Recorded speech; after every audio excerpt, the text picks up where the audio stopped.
quiero agradecer en primer lugar al señor Gil haber traído algo de sensatez a este debate concreto sobre el creciente desarraigo de empresas locales, que poco a poco están alejando sus centros de decisión fuera de Euskadi, de la misma manera que sus accionistas mayoritarios han dejado de ser emprendedores de origen vasco.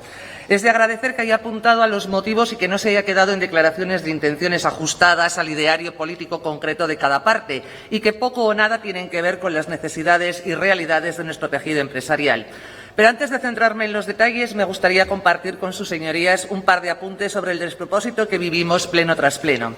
A tener muy en cuenta que sea precisamente la izquierda abertzale la que plantee este debate, la que demuestre tanta preocupación por la pretensión de Siemens Gamesa de trasladar su centro de decisión a Madrid y por el progresivo desarraigo de Euskadi de empresas de origen vasco, cuando ha sido la propia izquierda abertzale y su brazo armado quienes más han hecho para que empresas, empresarios, trabajadores y ciudadanos de todo tipo hayan huido de esta tierra, de su extorsión y de sus crímenes.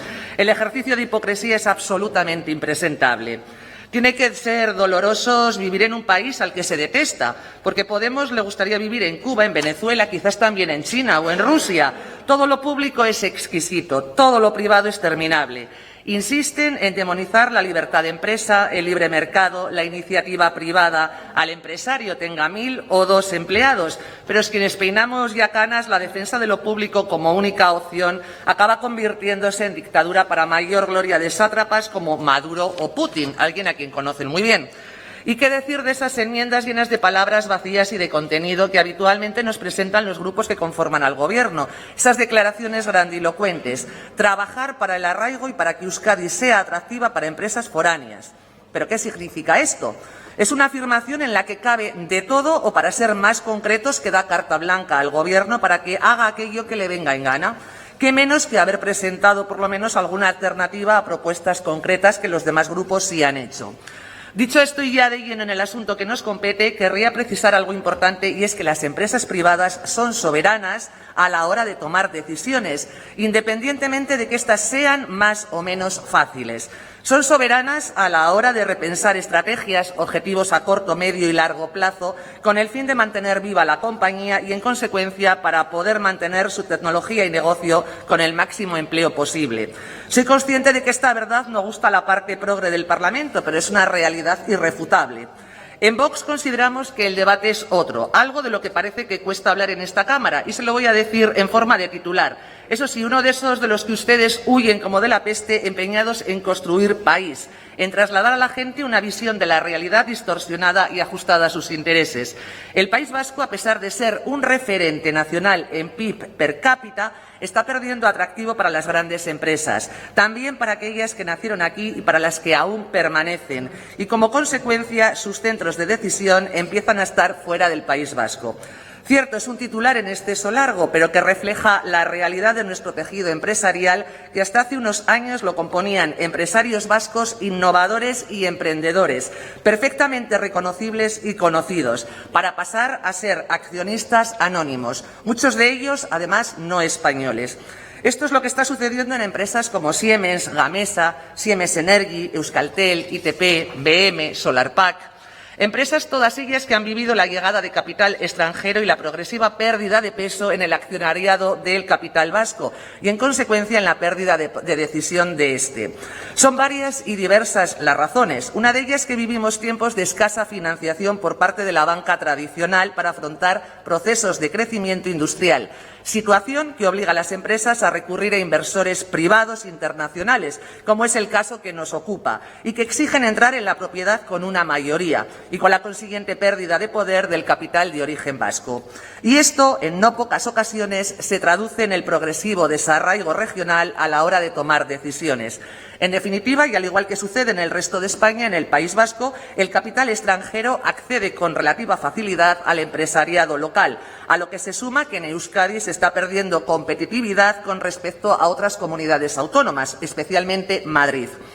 Pero no es solo la Comunidad madrileña la que ha estado trabajando para ser cada vez más atractiva para el talento y para acoger y desarrollar iniciativas innovadoras de todo tipo. Hay otras regiones que poco a poco van posicionándose en la zona alta del panorama económico nacional, más atractivas también por ofrecer una fiscalidad más favorable para las grandes empresas. Los datos, además, hablan por sí solos. En 2021, Euskadi perdió casi 1.300 millones de euros en el balance de cambios de sede fiscal de empresas, siendo Madrid la comunidad que acogió a la mayor parte de esas empresas que decidieron trasladar su sede fuera de nuestra región. Aquí también tenemos otras cuestiones que tienen especial relevancia en la toma de decisiones, cuestiones como los altísimos costes laborales en el País Vasco, el insoportable volumen de absentismo, que es el 7% frente a la media nacional del 5%, y que, por cierto, algo de responsabilidad tienen los sindicatos ligados a muchos de los partidos de esta Cámara, o también la falta de mecanismos eficaces para favorecer la creación y el arraigo de empresas ya establecidas. Y nos referimos a mecanismos relacionados con impuestos, tasas, infraestructuras, suelo competitivo, entre otras, y sí, también a mecanismos de financiación a las empresas, pero de financiación y no de participación en el accionariado de las mismas. Permítanme que haga un inciso precisamente sobre esta cuestión, ya que considero interesante para la ciudadanía que en algún momento abordemos con seriedad el debate sobre la idoneidad o no de que el Gobierno vasco participe con dinero público en la propiedad de empresas privadas como un inversor privado. Comparto con sus señorías un claro ejemplo con datos sobre algunos de los mecanismos de financiación que ya existen y que imagino que todos ustedes conocen, pero que quizás buena parte de la ciudadanía desconozca. Hablemos del Instituto Vasco de Finanzas, que es el ente público dependiente del Gobierno vasco para dar acceso a la financiación de empresas. Este organismo, además de otorgar financiación, a su vez realiza inversiones en el capital de las empresas. Pues bien, desde su creación en 2009, el Gobierno vasco lleva aportados 333,7 millones de euros y refleja en sus cuentas unas pérdidas acumuladas en estos años de 10 millones de euros. Sí, el instituto que Podemos quiere convertir en banco de promoción industrial. Es de suponer que para que contemos con un banco público deficitario y una carga más para las arcas públicas de las que gusta alimentarse a la izquierda progre. Y veamos algunos ejemplos de empresas donde participa. Ekarpen y Socade, con una participación superior al 36% y con pérdidas acumuladas desde 2010 de 60 millones de euros. Por cierto, en Ekarpen participan junto al Gobierno vasco las Diputaciones y Kutxabank. Fondo Esten, con un 24% de participación y pérdidas en 2020 por valor de 1,8 millones de euros. Fondo AVE, con un 15% de participación, un fondo gestionado íntegramente por una entidad privada que el gabinete Urkullu impulsó en 2019 y que ya acumula una inversión pública de 24 millones. Recursos de una notable envergadura que el Gobierno vasco ha puesto en manos de un fondo de inversión totalmente privado. Sería también interesante para la ciudadanía conocer cómo han repercutido todas estas inversiones en el crecimiento de empleo, en el incremento o no del PIB, en la consolidación del tejido industrial vasco. No me cabe duda alguna de que nos llevaríamos algunas sorpresas, al menos quienes no estamos en el ajo, pero ya hablaremos de esto en otra ocasión. Volvamos al asunto que hoy nos reúne aquí, porque a pesar de todo este esfuerzo inversor, después llegan decisiones como es el cambio de sede social o el traslado de centros de decisión y todos nos llevamos las manos a la cabeza, algo que aconseja enfocar la situación de nuestro tejido industrial desde otro punto de vista absolutamente diferente al que hoy se ha planteado.